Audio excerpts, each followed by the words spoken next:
Welcome to the Clear Admit MBA Admissions Podcast. I'm your host, Graham Richmond, and today's episode is going to tackle a topic that every prospective MBA student needs to explore.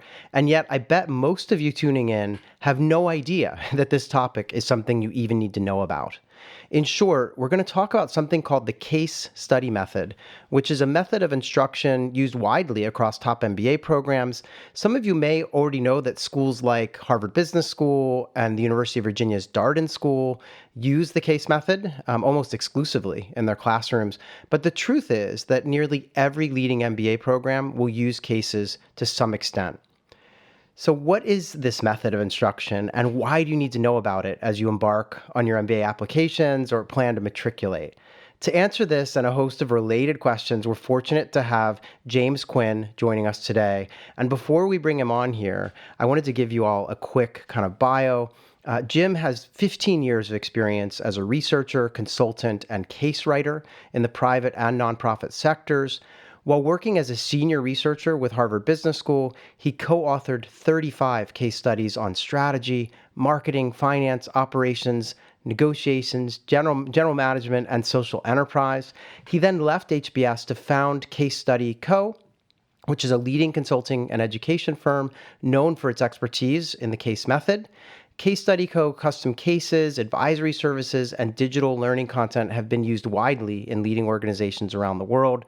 Jim holds a BA from Middlebury College and an MBA from Yale SOM. So welcome to the show, Jim. Thanks very much for having me, Graham. It's my pleasure. This is another one of these, we do these episodes from time to time where we get to delve into a topic that we think is going to be super interesting to our audience as they kind of prepare to apply or even matriculate at business school. So I'm really thrilled. And you've got, such great firsthand knowledge here. So I think we need to start from the very beginning, though, because some members of our audience probably don't know a lot about the case method. And so I wondered if you could just sort of explain, what is the case method of instruction and what is a case study, which is the main tool that I guess is used in this method? Sure. And again, thanks very much for having me today. Excited to talk about the topic.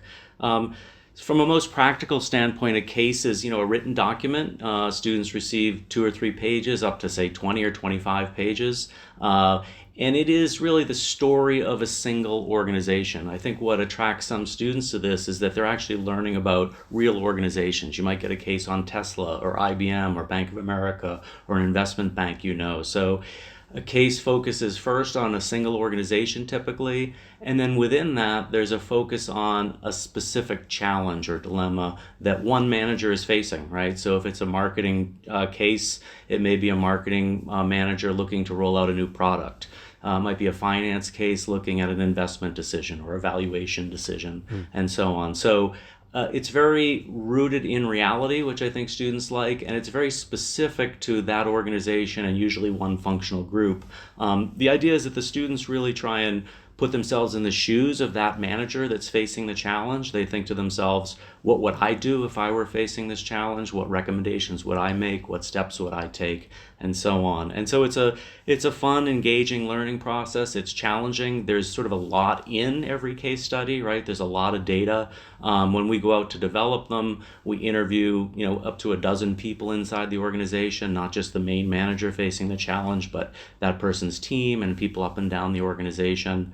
There might be data brought in from third-party sources. You might have analyst report data, again, financial information, and so on. So there's an array of data and information packed into a case. And for the students, they have to decide what's the important information, where do they want to focus their attention as they work to solve a given case. That is a really terrific summary. I mean, I know that our listeners, when they start to look at business schools, they hear about the case study as one of the potential tools that schools use to impart knowledge. They also hear about lectures or, maybe team projects or, that sort of thing too. Sure. But the case study is this kind of, it's a little mysterious because people don't really know. And I think that's a terrific summary to get us started here. I wondered if you'd indulge me and Sure. give me an example of a great case study and the knowledge that, either it imparted to you as part of your MBA program or even just, one that you worked on that you think has a great kind of lesson in it. Yeah, and I guess I'll start with one that I worked on. There's a case on Spider Active Sports. It actually goes back to about 2004. Some cases students encounter are very current. Some go back in time a bit. But Spider is a sort of high-end ski apparel company you may know about. You can picture those very tight-fitting suits. They're multicolored. They have webbing on them and so on. But they're for Yeah, yeah. yeah, they're for high-end skiers. And the founder of the company was a national level skier in Canada and so on. But I mean, what made it an interesting case, apart from my interest in skiing, I suppose, is there's multiple layers to it. This was a company. The fundamental decision is the founder is ready to exit, right? He's 70 years old and he's trying to decide, shall he sell his company at this stage? So there's a valuation piece, and this was taught in a finance class. What's this company worth? But there's other decisions around family transition that are layered in there. He's got two sons who work at the company. So what will their role be? What might his future role be? There had been a private equity firm that they had partnered with in the prior 6 or 7 years that have grown revenues quite a bit from, I say, 10 million to 61 million, I think, over time. So there's a nice layer in the case around the retail strategy that they pursued that was quite successful. So the students, I think of good cases or great cases, as you say, they tend to have multiple layers. There's different activities to focus on, and then there's the idea of synthesizing all of this to make the best decision moving forward. So that was a real fun one. From that standpoint, I think as a student, I actually remember, I don't even remember the company, but I remember doing a case, a couple of mining cases. I wasn't particularly interested or didn't know much about mining, but the idea was it was the first time we used a decision tree to look at an investment decision. And so I just found the decision tree a very useful tool. It's something I continue to use in my work. So it made an impression there of actually looking at multi-stage decisions in the face of uncertainty and trying to model that uncertainty, understanding the probabilities of certain events taking place, and just being able to provide a good structure to discuss that decision in the context of risk and return. So those were some early experiences for me in the case approach. Great. Yeah, I appreciate you sharing those. I still can think back to cases that I experienced in business school. So I think, obviously everyone learns differently, but I know I personally really appreciated this idea of, you take some of the things that you've learned in class and you get to see them playing out in a real business situation. Yes. I just loved that. There's a real story. You kind of Yes. identify with the protagonist in the case. And so Yes. I think it's terrific. I guess that's a good segue into the next question I had for you, which is, why do you think the case study method is an effective way to teach in business school? Yeah, well, I was just thinking as you were talking there, I think one of the things that can happen for students over time is you really hone your judgment. And so you're going to be a manager one day or a consultant helping other managers or whatever role you're in. But when you see 100 or 200 different company situations or more, it increases your experience and kind of builds muscle memory in decision making, and you see how decisions have gone well, how they haven't gone so well. So I actually think that sort of administrative judgment is a big thing that's honed over the course of studying a lot of cases. But I also think there's certain benefits of working in a group, right? The classroom kind of reflects an organization in a way, or it might reflect a team within an organization. So as you recall from business school, you're not necessarily making the decision alone. You're working with your classmates to think through what the best course of action is. So, learning to lead in those situations when it's appropriate, learning to follow and understand the ideas of other people, really building knowledge as a group is something that distinguishes cases. I think one thing people find surprising when they first read cases is that there's actually no answer in the case, right? It doesn't tell you at the end what you should do, or there's no firm direction that you should follow. It just presents the problem or the challenge, and you actually have to solve it as a student. So doing that as a team, having the satisfaction of getting to a solution that you think would be optimal for the group at the time is part of the fun of it all. Yeah. Yeah, absolutely. And I think we'll get into this in a few minutes here, but I think, just so that our listeners understand, the cases are typically handed out in advance and everyone reads them and comes to class kind of with these sort of thoughts. And as, often as Jim mentioned, there's data in these cases, so you've often gone over that stuff and really thought about it so that you arrive in class with ideas that are then going to obviously evolve as you get into discussion with classmates. But I wanted to ask you, I think that there's this stereotype where if people do know about the case method, they think of it as being a Harvard and maybe a Darden thing, because those schools almost exclusively use the case method as their method of instruction. Right. But tell us a little bit. I mean, do other schools use it? Because we know the answer is yes, but can you just talk about like what that? Yeah, right. Absolutely. I mean, there's a great proliferation of cases that's been going on for quite some time. If you're going to business school, you're going to use the case method. It's almost unequivocal, no matter where you go. And that's whether it's a full-time program or a part-time program, executive education course, and so on. It's quite widespread. I do think there's a myth that, as you said, because Harvard uses, that's basically all they do, almost all they do. People associated with it, and HBS also is a leading producer of cases. But in fact, every business school uses them, just to varying degrees and in varying ways. But it's actually one thing you have in common with other MBAs from other programs when you graduate, is that you've been through this case experience, just as you and I were talking beforehand about our own case experience. It's something that does connect you a bit. So they're everywhere. Interestingly, they're also more and more used in undergraduate business programs. You see a lot of students encountering them at that level. We've seen them in other fields. So for instance, we've been asked to develop cases in the field of education. Education says, why should cases just be the purview of business? We want to be part of this experience. And so you're just seeing greater development. Yale School of Management's actually developing cases that are online, not just the printed version. So you're seeing new formats, and I think you'll probably see more of that to come. But no, it's a universal mode of learning. The question is, what proportion of it will it be in your particular business school? Yeah, and I can recall, I remember taking some kind of an advanced finance class when I was at Wharton, and it was literally one day a week we would have kind of a lecture, and then the other day would be we'd have to come in prepared to talk about a case, which is usually about evaluation, right? So, schools use them in different ways. Yes. What I was going to ask you is, I remember the first time I sat down in business school and was presented with a case to go and read, I was shocked. I still remember this. I was shocked. I'm sitting down in my first one of my first core classes at Wharton, right? And they hand me a case and say, read this for the next class. And I look at it, and at the top of the page, it says Harvard Business School. And I'm like, what's this Harvard thing doing at Wharton? So can you tell me, why is it that HBS cases are kind of ubiquitous and really at almost all the business schools? Like, what's the deal there? I remember having that same experience, and especially when they keep coming. It's not just one or two, but they often are quite the lion's share of the cases you look at. I think there's something that's part of just being first into the game, into the case development game, right? I mean, they've been at it for over 100 years now.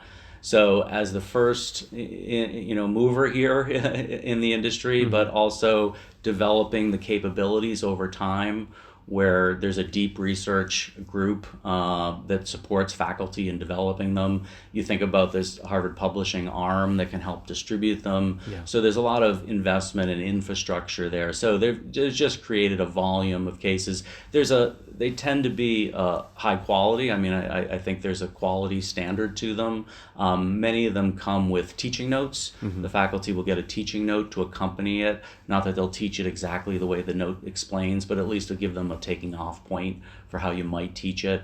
So there's just some infrastructure around it and momentum. But I do know many faculty have the same experience you had as a student and say, why should I be teaching somebody else's case? I can develop them myself. And there's more and more schools promoting the development. Columbia's doing it, Stanford's doing it, Ivy, I believe INSEAD. There's also the groups don't tend to produce the same volume that HBS does. The number that usually is thrown around is Harvard producing like 80% of the cases sold globally. I don't know if that's still accurate, but that was a number that's been used for years. It's just a part of the school overall commitment to it over the years. Yeah, and I think, obviously once you get into an MBA program and start studying that you kind of, I wasn't paying close attention to that Harvard logo after a while because it Yes. just, the line that we were given was, look, Harvard makes a lot of great cases. They're good for instruction and we use them. It's not a big deal. So, Yes.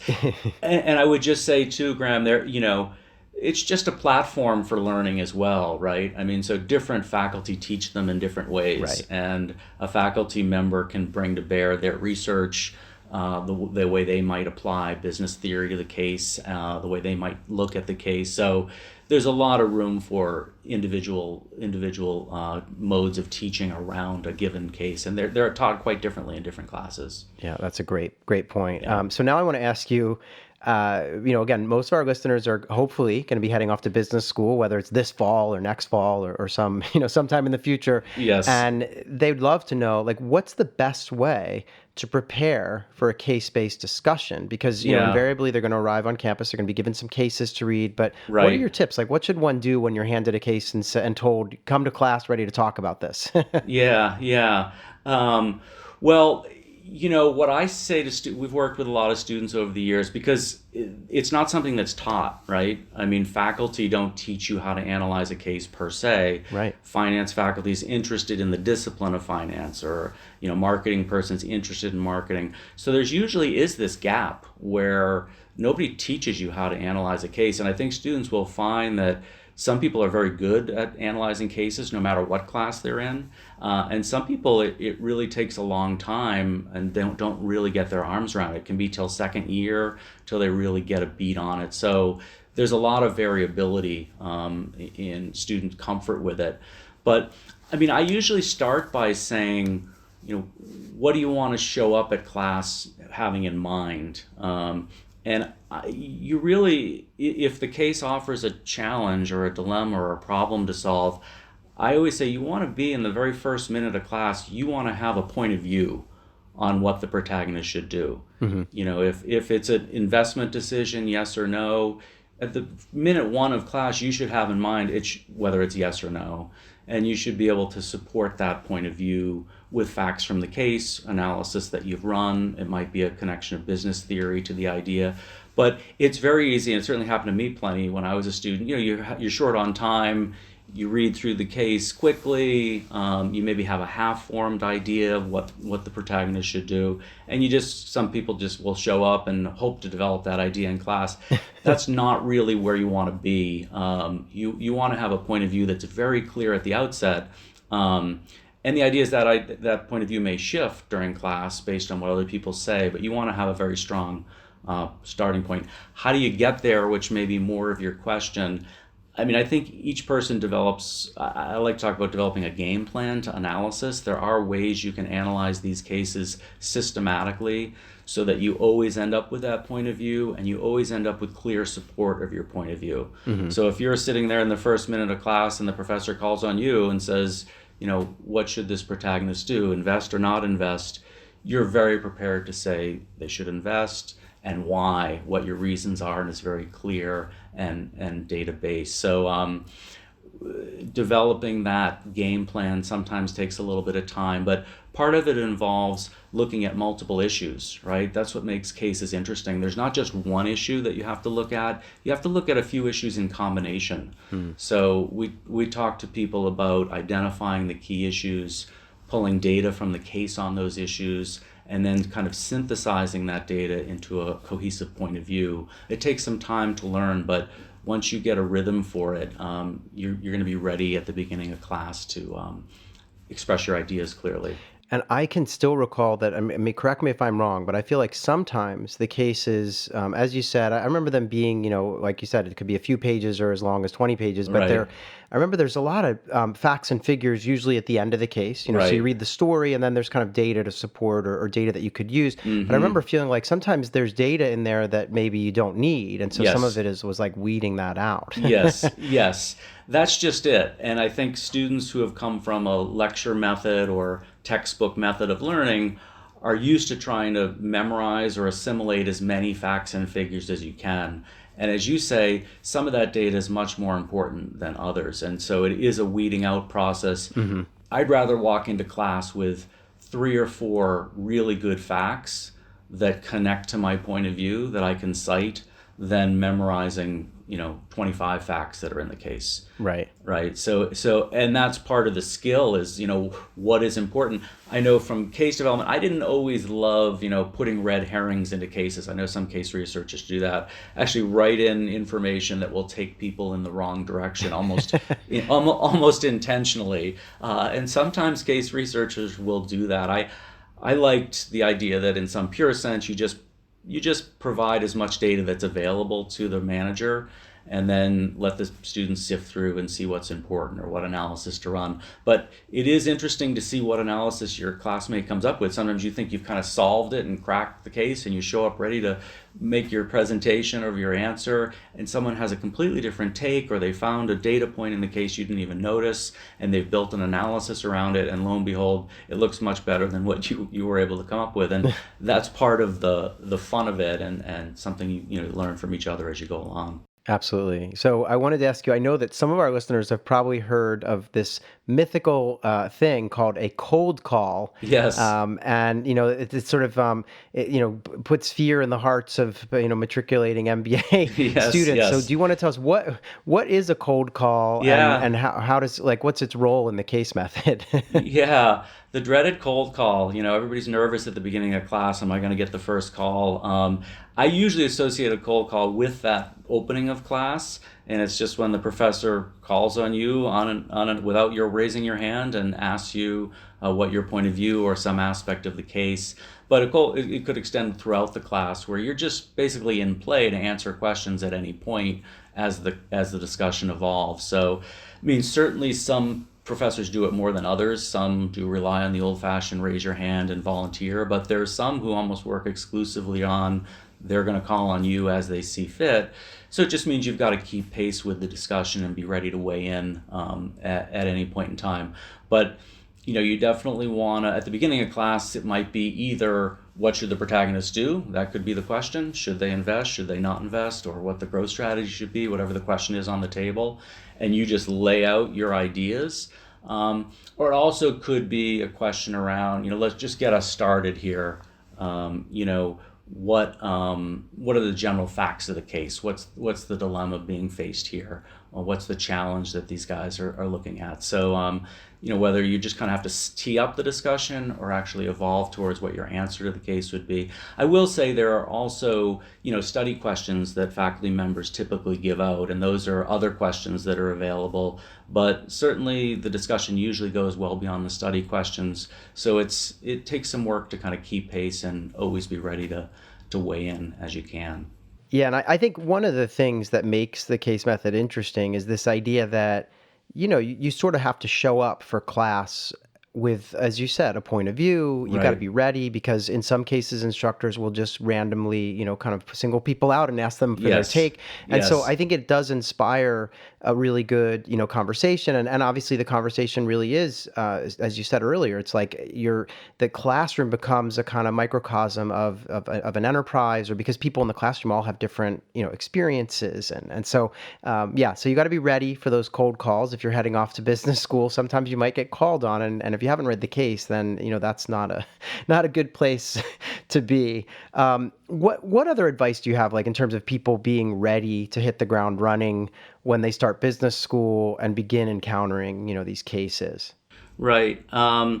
Well, certainly if you can attend a class, sometimes during the application process or the revisit process, people actually go to class. And if you can see a case discussion in action, just seeing it even once or twice can be helpful in starting to understand what goes on and what different roles you might play in the discussion. I think that's useful. Certainly if you're in your organization working, thinking outside your own functional area to what are the more challenging questions going on at the top level of the organization, training yourself to think more broadly, because the cases really do look at challenging questions. They tend to be the bigger questions that the senior folks are facing. So start to get interested in that point of view. Certainly reading business publications can be helpful in getting some experience with the kinds of decisions. Reading across industries. I mean, cases cut across all industries. Sometimes you'll be fascinated by an industry, sometimes you won't care at all about it, and you still have to trudge through that case. So, reading widely across industries, going outside your functional area, talking to people, sometimes before business school, just discussing with them what they've been doing for a living and what some of the issues are. Just, kind of becoming well acquainted with the kinds of decisions business people and organizations are making is helpful.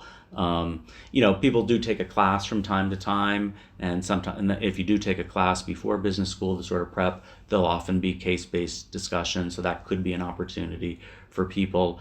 We actually offer an online resource that I'd recommend that helps prepare people directly for case analysis, where they can analyze sections of a case or even entire cases from HBS and MIT. And there's video guidance on how to come up with a game plan and so on.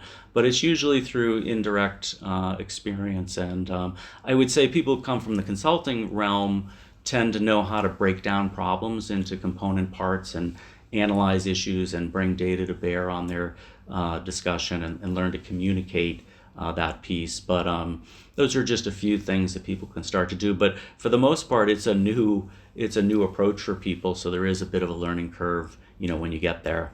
Yeah, that makes sense. And it's funny, you bring up consulting and you mentioned how, consultants may have a little bit of a leg up because they're sort of used to, kind of thinking through these types of business problems. I did want to ask, I'm going to put you a little bit on the spot, but I wanted to ask you, people talk about when you go off to get a job at McKinsey or Bain or any of the big, consulting firms, that those firms will often use something called a kind of case approach to interviewing candidates to decide who gets in. And that I believe in those interviews, they're presenting, the candidates with a kind of a business decision or a business problem. Right. And so to what extent is there kind of, if you're really good at the case method and understand how to break down these cases, does that translate into success with recruiting at McKinsey and all those firms? I would say for sure there's a strong carryover that people who learn to develop case analysis skills in the classroom can apply them to a McKinsey and BCG and all the rest. The same analytical thinking that you're doing, the same imposing some structure to the question and to your response, being able to do calculations in support of your answer for sure, and being persuasive in your answers. I think where it differs, though, and I know McKinsey and other firms have a lot of different ways of doing the case method. There's not just one for them, but in business school, you get, as we said, this 12 or 15 page case. You read through it, it has all this data in it, and you're sorting through that. I think it's much more stripped down in the consulting context where you're just given a problem, and often there's no data that it's associated with it or no context even, right? The cases have a lot of context, a lot of data. You're just given the challenge, so you have to really be able to impose a structure on how you'd solve it, and you actually ask for data as you go in solving. So you have to ask for the right data. In the business school classroom, it's like finding it in the case. Here you need to know what you would need to solve it and request it, and then so it's a much more stripped down. I also think in business school there's a lot of decision cases. I'd say there's three kind of cases, right? There's a decision case where the protagonist actually has to decide something for his organization or her organization. There can be problem cases where there's a problem, maybe an operational challenge that you have to solve, find the root cause, and then come up with a solution. And then there's evaluation cases where you're just evaluating maybe something that took place already and trying to learn from that experience.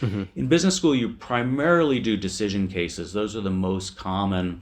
And I actually think in the consulting world, there's a fair number of problem cases where you have to dig in and find the root cause before you come up with a solution. So slightly different orientation that way, but all these cases are in play, and there's certainly a proliferation of case interviewing going on too in the world, not just in consulting, but it's happening in other industries as well. So people who learn to analyze cases and get a basic game plan and understanding how they go about it can certainly do it in the interview context down the road. Okay. Yeah, that makes sense. I want to go back to something you said earlier where you talked about an online resource that you all have with CaseStudy Co. that, maybe helps people to understand cases. And I thought maybe it'd be interesting just to have you talk a little bit about what do you all do at CaseStudy Co. and particularly, as it would apply to someone who's heading off to business school and maybe looking to be ready to hit the ground running.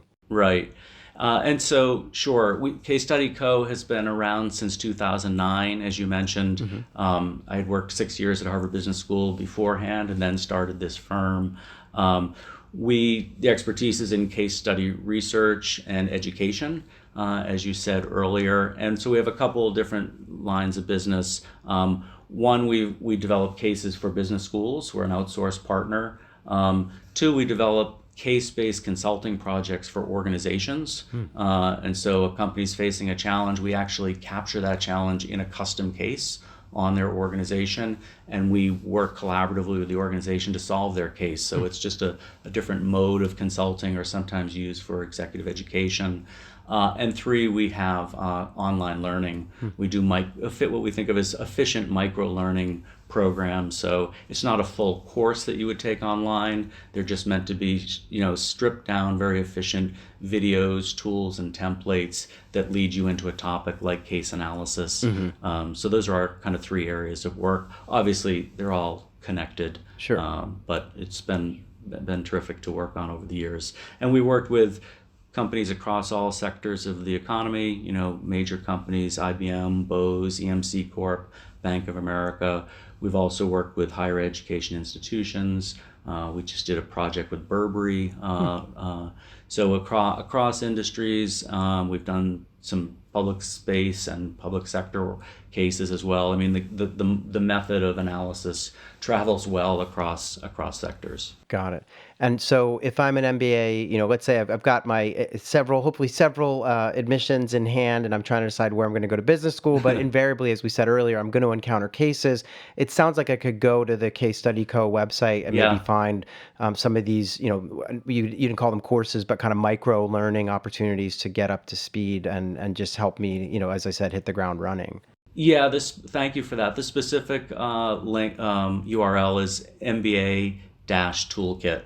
If people go to MBA-toolkit, they can see what we have available to, again, help them hit the ground running, as you say. Excellent. So Jim, I really appreciate you. It's been a little bit of a walk down memory lane for me, going back to the days where I first encountered these kinds of cases. And Sure. I still remember when I was applying, I really had no idea what the case method was, other than that it was one of the different types of instruction. But I really didn't get a full exposure to it until I arrived at business school. And I think it's great that you've been willing to lend us some time so we can talk about this. I feel like anyone who's tuned in today is going to be better suited for being ready to face cases in business school and maybe beyond, as we hinted with consulting stuff. So really appreciate your time today. And yeah, thanks so much for joining us. Well, thanks very much for having me. I've been at this quite a long time. I still enjoy going into organizations and capturing their cases and working to analyze them. And as you say, working with students to help them get better at this process, which will help them in whatever they do down the line. So it's been a pleasure. Thanks, Graham. Sure. Well said. So thanks everyone for tuning in. And please remember to tell at least one person about the Clear Admit MBA Admissions podcast. Stay tuned. There'll be more episodes coming. We'll see you soon.